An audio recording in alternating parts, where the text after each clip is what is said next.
আসসালামু আলাইকুম। এখন আপনারা দেখবেন সংবাদ শিরোনাম। হাম ও উপসর্গ নিয়ে দীর্ঘ হচ্ছে মৃত্যুর মিছিল। 24 ঘন্টায় প্রাণ গেল আরও 7 জনের। লক্ষ্মীপুর সদর হাসপাতালে বাড়ছে রোগীর। 4 দিন যাবত আমার বাচ্চা নিয়ে এখানে আসছি। এখন পাতা পায়খানা, বমি, সর্দি, কাশি। আমার 2টা বাচ্চা ভর্তি। এই বাচ্চা ছোট বাচ্চার কোনো কমতি নেই। জ্বালানি তেল নিয়ে কমছেই না গ্রাহক ভোগান্তি। দীর্ঘ অপেক্ষায় নষ্ট হচ্ছে কর্মঘণ্টা। চুয়াডাঙ্গায় পাম্পে বিশৃঙ্খলার দায়ে 6 জনের জেল জরিমানা। কথিত পীরকে পিটিয়ে হত্যার 2 দিন পেরুলেও মামলা হয়নি। এখনো কয়েক জেলায় শীর্ষ বাউলদের বাড়িতে পুলিশ মোতায়েন। কোর্ট ম্যারেজের নামে অহরহই হচ্ছে বাল্যবিবাহ। ভুয়া কাগজপত্র দিয়ে ছেলে মেয়েকে দেখানো হচ্ছে প্রাপ্তবয়স্ক। আদালত পাড়ায় গড়ে উঠেছে নাবালিকাদেরকে সাবালিকা বানাই বিয়ে হচ্ছে। নোটারি পাবলিকদেরও নৈতিক অবক্ষয়ের কারণে হচ্ছে, আর কাজীদের লোভ, লালসা এবং নৈতিক অবক্ষয়, এই 3টার কারণে হচ্ছে। চৈত্র সংক্রান্তি উপলক্ষে দেশের বিভিন্ন জেলায় নানা আয়োজন।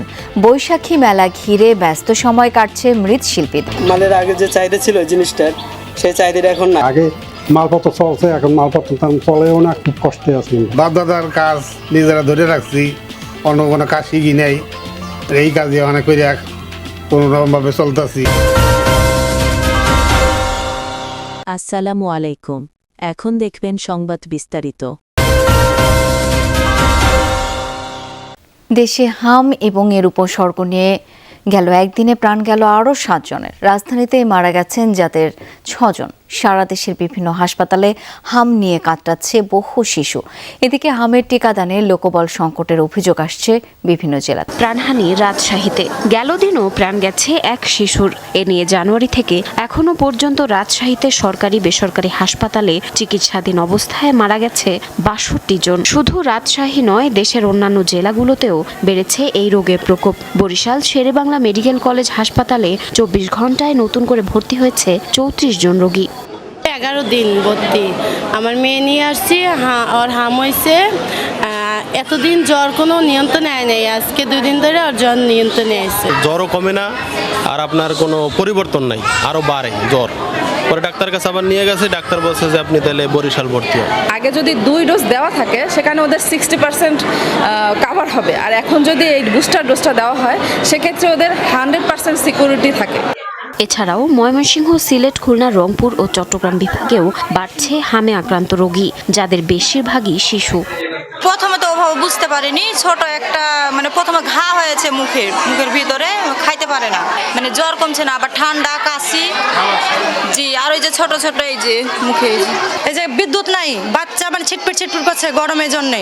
তাহলে এখানে আসছি কি জন্য? চিকিৎসা নিতে আসছি, চিকিৎসা আমরা ঠিক মতো পাচ্ছি না। গত 15 মার্চ থেকে 13 এপ্রিল পর্যন্ত সারা দেশে হাম ও উপসর্গ নিয়ে 186 জনের মৃত্যুর খবর নিশ্চিত করেছে স্বাস্থ্য অধিদপ্তর। ঢাকাসহ 4 সিটি কর্পোরেশন এবং 30 উপজেলায় চলছে হামের টিকাদান কর্মসূচি। এতেও জনবল সংকটের অভিযোগ সংশ্লিষ্টদের। জ্বালানি তেলের জন্য গ্রাহকদের দীর্ঘ অপেক্ষার ভোগান্তি কাটছেই না, তবুও মিলছে না চাহিদা অনুযায়ী তেল। আজও দেশের বিভিন্ন জেলায় পাম্পে ঘুরে দেখা গেছে গ্রাহকদের লম্বা লাইন। তেল সংকটের কারণে সাময়িকভাবে বন্ধ রয়েছে অনেক ফিলিং স্টেশন। পেট্রোল আর অকটেনের সংকটই বেশি। সবচেয়ে বেশি সংকট রংপুর বিভাগে। পাম্প মালিকদের দাবি, চাহিদা তুলনায় সরবরাহ অনেক কম। ডিপো থেকে যে পরিমাণ মিলছে তা কয়েক ঘন্টার মধ্যেই ফুরিয়ে যাচ্ছে। কিছু জেলায় চাহিদা অনুযায়ী ডিজেল মিলছে না বলেও জানিয়েছেন গ্রাহকরা। খোলা বাজারে বাড়তি দামে বিক্রি হচ্ছে জ্বালানি তেল। গ্রাহকদের অভিযোগ, ব্যক্তি পর্যায়ে মজুদের পাশাপাশি অসাধু ব্যবসায়ীরাও অবৈধভাবে তেল মজুদ করছে। এতে বাড়ছে ভোগান্তি। সকাল 6টা থেকে 10টা, ওদিকে সন্ধ্যা 7টা থেকে রাত 11টা 12টা দিলে সবাই তাহলে তেলটা পর্যাপ্ত তেলও পাইতো এবং রিল্যাক্সে তেলও নিতে পারতো। মুখ দেখে যদি তেল দেওয়া হয় তাহলে একটু বিশৃঙ্খলা হয়, এবার যারা আগে আসে তারা পরে পায়। 2টা 3টা দিকে আসে পাম্পের মধ্যে, শুয়ে থাকতেছে, বসে থাকতেছে, এরা তেলের সিন্ডিকেট করতেছে। বোতলে তো তেল দেয় না, তাই আমরা এই জেনারেটর নিয়ে আসছি তেল নিতে। সিরিয়াল অনেক বেশি হয়ে গেছে, সেই প্রেক্ষিতে আমরা প্রত্যেকজনকে 300 থেকে 400 টাকা করে তেল প্রদান করি।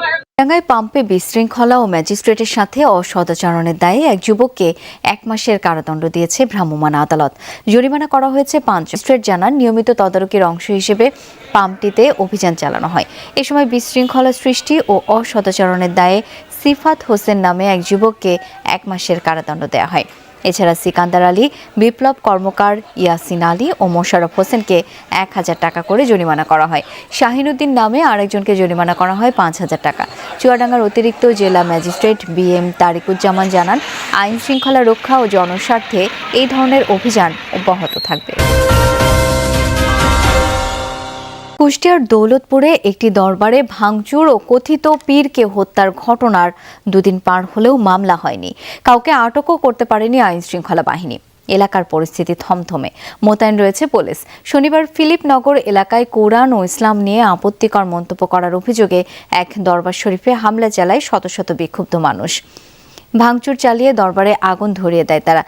এ সময় মারধর করা হয় নিজেকে পীর হিসেবে দাবি করা শামীম রেজাকে। মারধরের শিকার হন 2 অনুসারীও।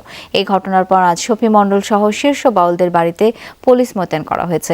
মানিকগঞ্জ সহ কয়েক জেলায় বাউলদের জন্য নেওয়া হয়েছে বিশেষ নিরাপত্তা। গাজীপুরের কাশিমপুর কারাগার থেকে জামিনে মুক্তি পেয়েছেন বাউল শিল্পী আবুল সরকার। বেলা 11:20 তিনি জামিনে মুক্তি পেয়ে কাশিমপুর কেন্দ্রীয় কারাগার 2 থেকে বের হন। কারা কর্তৃপক্ষ জানান, গতকাল জামিনের কাগজ কারাগারে পৌঁছলে তা যাচাই বাছাই করা হয়।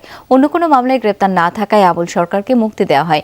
আবুল সরকারের আইনজীবী জানান, গত বছরের 20 নভেম্বর ধর্ম অবমাননা ও কটূক্তির অভিযোগের মামলায় গ্রেপ্তার হয় তার মক্কেল। গত 5 এপ্রিল জামিন আবেদন করলে বিচারপতি মোহাম্মদ আতর রহমান ও বিচারপতি মোহাম্মদ সগির হোসেনের হাইকোর্ট বেঞ্চ 6 মাসের অন্তর্বর্তী জামিন দেন। কোর্ট ম্যারেজ খুবই পরিচিত দুটি শব্দ। বাস্তবে কোর্ট ম্যারেজ বলতে কোনো বিষয় বিয়ে আছে কি? আইনজীবীরা বলছেন নেই। ফেনীতে কোর্ট ম্যারেজের নামে বাল্যবিবাহ কিংবা পালিয়ে বিয়ে করার ঘটনা ঘটছে অহরহ। দীর্ঘদিন ধরে একটি চক্র অপ্রাপ্ত বয়স্কদের ভুয়া কাগজপত্র বানিয়ে প্রাপ্ত বয়স্ক দেখিয়ে কোর্ট ম্যারেজ চালিয়ে যাচ্ছে। বরাবরই তারা ধরাছোঁয়ার বাইরে।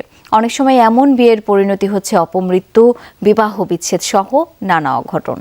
আশার টানে 9ম শ্রেণীতে পড়া অবস্থায় ঘর ছাড়েন ফেনী সদরের মাছিমপুর গ্রামের মাইমুনা আক্তার রিয়া। পাশের এলাকার আরিফ হোসেনের সাথে কথিত কোর্ট ম্যারেজের পর পাতেন সংসার। গেল ঈদুল ফিতরের দিন অস্বাভাবিক মৃত্যু হয় এক সন্তানের মা রিয়ার। কাজীরা হাতে করে এক পাতা কাবিনের কাগজ নিয়ে আসে, সেইটাতে করি তারা সই করে দিতে, কিন্তু বাস্তবে কাবিন বালামে থাকে না, বালাম খুঁজি পাওয়া যায় না। এগুলো হচ্ছে ফলস কাবিন। এই জাতের ফলস কাবিন দিয়ে মানে হরহামেশাই নাবালিকাদেরকে সাবালিকা বানাই বিয়ে হচ্ছে। নোটারি পাবলিকদেরও নৈতিক অবক্ষয়ের কারণে হচ্ছে, আর কাজীদের লোভ, লালসা এবং নৈতিক অবক্ষয়, এই 3টার কারণে হচ্ছে। পুলিশ জানান, যেসব কম বয়সী মেয়ে নিখোঁজের জিডি হয় থানায়, তার বেশিরভাগই প্রেমঘটিত কারণে পালিয়ে যাওয়ার ঘটনা। যারা হচ্ছে বিবাহের সাথে সম্পৃক্ত, তাদেরকে যদি ডকুমেন্টগুলো চেক করার একটা সুযোগ করে দেওয়া হয় যে তাদের বয়স আদৌ 18 কিনা, এই বিষয়টা নিশ্চিত হওয়া গেলে আমার মনে হয় অপ্রাপ্ত বয়স্কদের যে বিয়ে